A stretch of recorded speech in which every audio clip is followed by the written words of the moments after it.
La historia humana según la conocemos, tiene muchas lagunas, que nos lleva poco a poco a querer encontrar más información sobre nuestros verdaderos orígenes. Así como los sumerios vivieron con seres avanzados, que ellos llamaban dioses, y lo conocemos actualmente como Anunnaki, también en América y Sudamérica fueron conocidos estos seres que venían desde los cielos, y andaban en aquellos tiempos con naves que volaban a gran velocidad. ¿Por qué estas tribus y civilizaciones, sin tener ningún contacto con otra parte del mundo, tienen dioses e historias muy parecidas entre sí? ¿Sería que sus dioses eran capaces de viajar a toda parte del planeta y darles las mismas enseñanzas? Bienvenidos a Historias y Misterios. La historia oculta de Sudamérica. Esta historia surge en lo más profundo de la selva amazónica. Carl Bragger fue el encargado de registrar y publicar la Crónica de Acacor, obra basada en el testimonio de Tatun Kanara, quien se presenta como el príncipe de la tribu de los Uga Mongulala, un pueblo que tiene recogido todo lo sucedido desde hace 15.000 años en el lenguaje de los antiguos dioses, desde su llegada, procedente de las estrellas, así como la creación de las diferentes tribus indígenas de Sudamérica y la llegada a este territorio del pueblo nórdico, europeo, de los godos y también la llegada de los españoles en busca del Nuevo Mundo e incluso de los nazis de Hitler. Comienza con la Edad de Oro y la llegada de los maestros antiguos. Así cuenta. Tenían cuerpos agraciados y la piel blanca, y sus notables rostros enmarcados por un fino pelo negro azulado. Una poblada barba cubría el labio superior y el mentón, al igual que los hombres, eran criaturas vulnerables de carne y hueso. Pero el signo decisivo que distinguía a los padres antiguos de los hombres eran los 6 dedos en cada una de sus manos y los 6 dedos en cada uno de sus pies, constituía la característica de su origen divino. Los dioses escogieron a sus servidores para que vivieran con ellos y les transmitieron sus conocimientos, llegando a fundar la tribu de los Uga Mongulala, que se traduce como las tribus escogidas aliadas. Y como una muestra de su alianza eterna, se mezclaron con sus servidores. Así, los Uga Mongulala se parecen físicamente a sus divinos antepasados, pero sin los 6 dedos en manos y pies. Con sus conocimientos, construyeron primero a Canis, primera fortaleza situada en México, después a Acacor, segunda fortaleza, y por último a Cajín, tercera fortaleza. Acacor está situada sobre un valle elevado en las montañas, en la zona fronteriza entre los países llamados Perú y Brasil. Además de estas poderosas ciudades, los padres antiguos erigieron 3 recintos religiosos sagrados. Salazare, en las zonas altas del Gran Río, Tiahuanaco sobre el Gran Lago, y Manoa en la llanura elevada del sur. Eran las residencias terrestres de los maestros antiguos y un lugar prohibido para los Uga Mongulala. En el centro se levantaba una gigantesca pirámide y una espaciosa escalera conducía hasta la plataforma en la que los dioses celebraban extrañas ceremonias desconocidas para la tribu. Acacor yace ahora en ruinas, la gran puerta de piedra está derruida, las lianas crecen en el gran templo del sol. Los Uga Mongulala acordaron destruir la ciudad, para que ésta no revelara la presencia de su pueblo, a los blancos bárbaros, así es como llamaban a los europeos. Es por esto, por lo que se vieron obligados a abandonar Acacor, huyendo al interior de las residencias subterráneas, el último regalo de los dioses. Las estancias subterráneas están compuestas por 13 ciudades y unidas entre sí por túneles, ocultas en el interior de las montañas de los Andes y confeccionadas en imagen a el hogar de los padres antiguos. En el interior del templo, hay 2 entradas a los túneles que unen a Acacor inferior con las otras ciudades subterráneas. Estos tienen las paredes inclinadas y un techo plano con una altura de 5 hombres y serían necesarios varios días andando para alcanzar cualquiera de estas ciudades, desde Acacor. Las 12 ciudades del interior de la Tierra están iluminadas artificialmente a través de espejos de plata. Disponen de agua procedente de las montañas y en caso de emergencia, las residencias subterráneas pueden aislarse del exterior mediante grandes puertas de roca móviles. Los Uga Mongulala nada saben sobre la construcción de Acacor inferior, su historia se pierde en la oscuridad del pasado. Y los dioses gobernaron desde Acacor, tenían naves más rápidas que el vuelo de los pájaros, naves que llegaban a su punto de destino, sin velas y sin remos, tanto por la noche como por el día. Tenían piedras mágicas para observar los lugares más alejados, de modo que podían ver ciudades, ríos, colinas y lagos. Cualquier hecho que ocurriera sobre la tierra o en el cielo quedaba reflejado en las piedras. Pero lo más maravilloso de todo eran las residencias subterráneas, y los dioses se las entregaron a sus servidores, escogidos como su último regalo. Porque los maestros antiguos son de la misma sangre y tienen el mismo padre. Pero llegó el día en que los dioses abandonaron a los Uga Mongulala.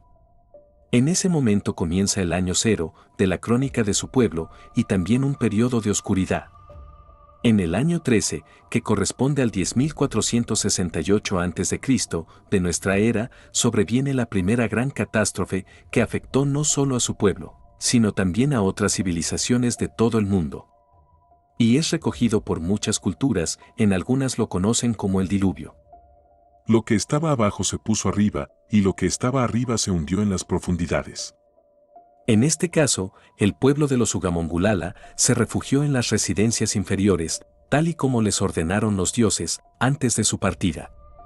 Pero ¿cómo sabían estos dioses qué acontecimientos sucederían en la tierra? Los Ugamongulala hablaban de otra raza, posiblemente extraterrestre, con la que estaban en guerra sus dioses.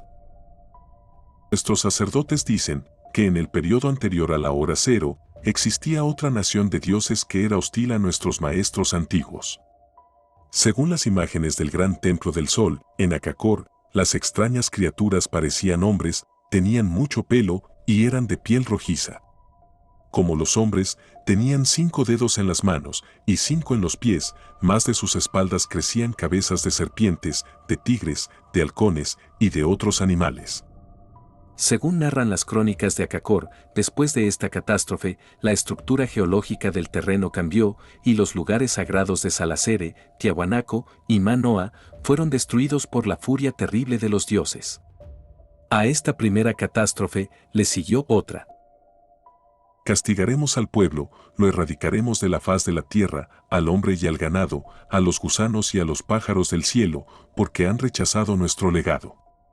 Los Ugamongulala estaban al borde de la extinción a consecuencia de las guerras con otros pueblos, pero según narran sus escritos, los maestros antiguos regresaron.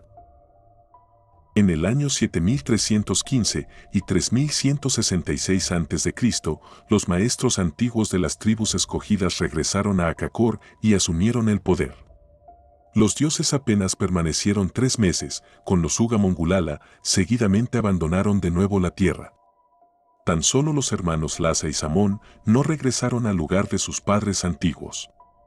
Lhasa se estableció en Akakor, Samón voló hacia el este y fundó su propio imperio.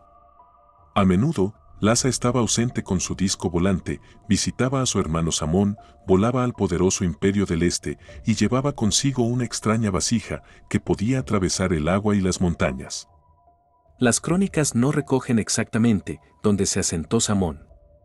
Lhasa era el hijo elegido por los dioses, y según cuentan, nadie podía derrotarle ni matarle. Él fue quien reconstruyó el antiguo imperio, e incluso lo amplió, ordenando la construcción de nuevas fortalezas, entre ellas Machu Picchu. También construyó la ciudad de Ofir, en la desembocadura del Amazonas, que estuvo comerciando con el imperio de Samón durante 2000 años.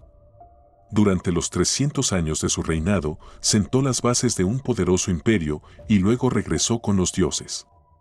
El siguiente hecho histórico tuvo lugar en el año 7951 y 2470 a.C., cuando Viracocha, segundo hijo del rey Sincacaya, descendiente de Lhasa, quiso reclamar su poder y desafió las leyes de su pueblo, para finalmente abandonarlo, fundando su propio imperio, el Imperio Inca, el cual bajo su mandato se convertiría en una gran potencia, que llegó a amenazar a la tribu elegida.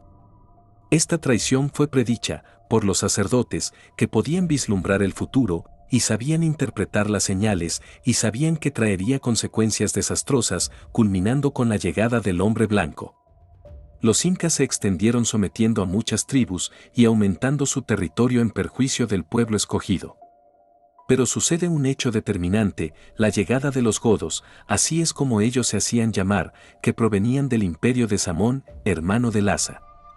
Los godos sabían de la existencia de los Uga Mongulala, porque en su tradición los conocían como su pueblo hermano. Según los relatos de los godos, también su historia tenía un origen divino. Muchos miles de años después, los godos se vieron forzados por el hambre y por las tribus hostiles a desplazarse hacia tierras extranjeras y viajaron a las tierras de su pueblo hermano. Así fue como los godos llegaron al imperio de las tribus escogidas y así fue como se establecieron en Akakor. Ahora existían dos clanes, más una solamente, no hubo ni peleas ni discordias, la paz reinaba entre ellos, no hubo ni violencia ni disputas, sus corazones estaban apaciguados, no conocían ni la envidia ni los celos. Ahora Akakor contaba con la ayuda de un pueblo más avanzado tecnológicamente y con más conocimientos en la guerra, lo que supuso el resurgir del imperio. Así vivieron 1000 años de paz, firmada con los incas desde la llegada de los godos. Pero esta etapa se vio interrumpida con la llegada del hombre blanco. El hombre blanco a partir de 1492 se extiende por América. La llegada de los españoles, hombres barbudos, causó alegría a los pueblos indígenas, creyendo que habían regresado los dioses después de 6000 años. Pero los sacerdotes que conocen todas las cosas, que ven el futuro, y para quienes nada permanece oculto, observaron signos ominosos en el cielo. Muy pronto, se descubrió que las noticias sobre el retorno de nuestros maestros antiguos constituían un cruel error. Los Uga Mongulala se vieron obligados a retirarse a las ciudades subterráneas interiores, abandonando ciudades como la de Machu Picchu.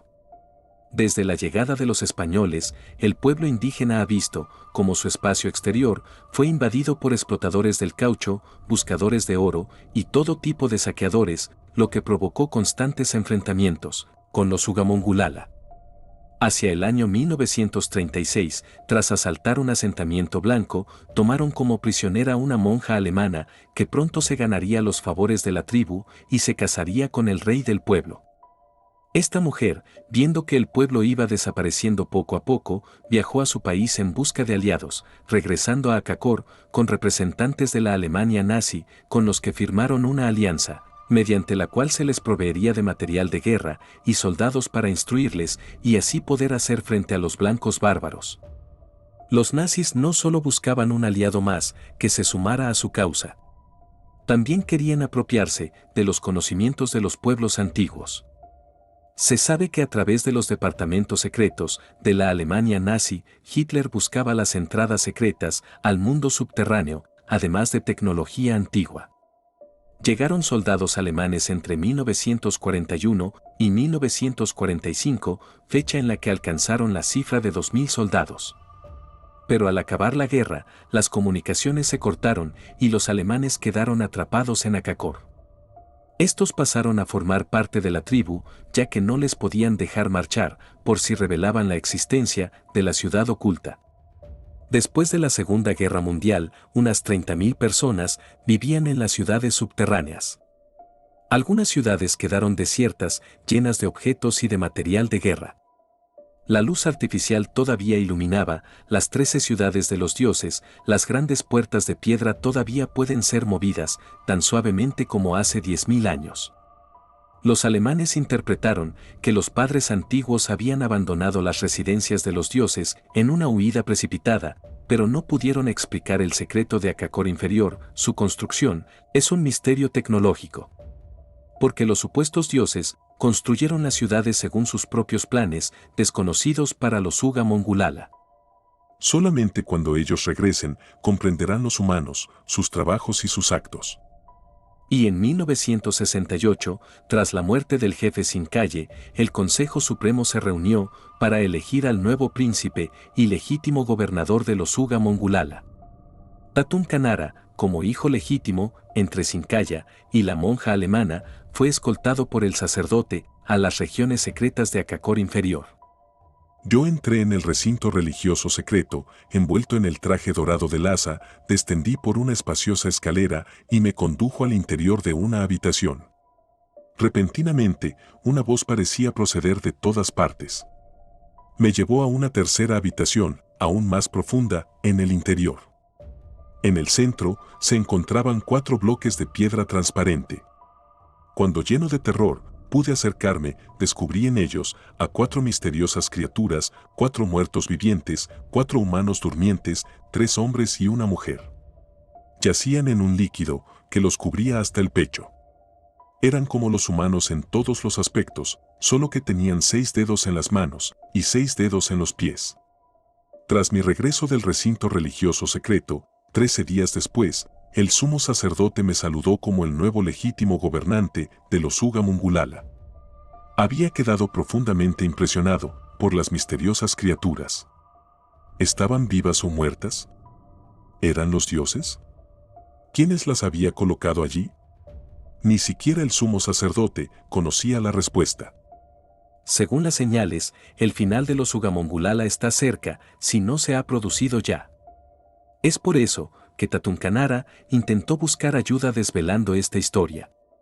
También han predicho que una tercera gran catástrofe acontecerá, la cual afectará enormemente a la humanidad. Solo entonces regresarán los dioses. Y surgirá un nuevo mundo en el que los hombres, los animales y las plantas vivirán juntos en una unión sagrada. Entonces comenzará la nueva edad de oro. ¿Es posible que esta historia sea auténtica? ¿O acaso fue solo una invención de Tatunkanara o incluso el periodista alemán Karl Bragger? No podemos saberlo con certeza, pero hay tantos detalles en el relato que nos hacen plantearnos la posibilidad de que Akakor sea real en contraposición con la historia oficial. Sería una más de las tantas experiencias relatadas por todo el mundo que no encajan con la historia preestablecida. Un misterio que de momento sigue sin respuesta. Es un hecho de que algo no nos han contado y nos mantienen con una historia a media. Quizás por razones religiosas, científica o de poder. Porque en el país de los ciegos, el tuerto es el rey. En otras palabras, el conocimiento es poder. Me gustaría saber tu opinión en los comentarios. Si has llegado hasta aquí, muchas gracias. Espero que nos sigas y actives las notificaciones. Regálanos un like y hasta un próximo video en Historias y Misterios.